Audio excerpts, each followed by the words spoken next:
नमस्कार शेतकरी मित्रांनो, आज आपण आलो आहे गाव कोळगाव, तालुका श्रीगोंदा, जिल्हा अहिल्यानगर.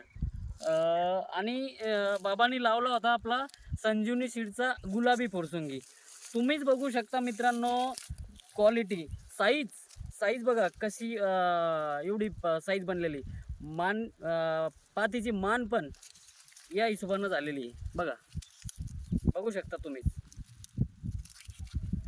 आणि बाकी ऐकूया बाबाच्या तोंडून. बाबा, नाव तुमचं? माझं नाव मच्छिंदर तानाजी जगताप. मच्छिंद्र तानाजी जगताप. बाबा, आपण हे बियाणं आणलं कुठून होतं? बळीराजे कृषी सेवा केंद्र, बळीराजा कृषी सेवा केंद्र, कोळगाव. बर. आणि तुम्ही जेव्हा सीड आणलं नर्सरीत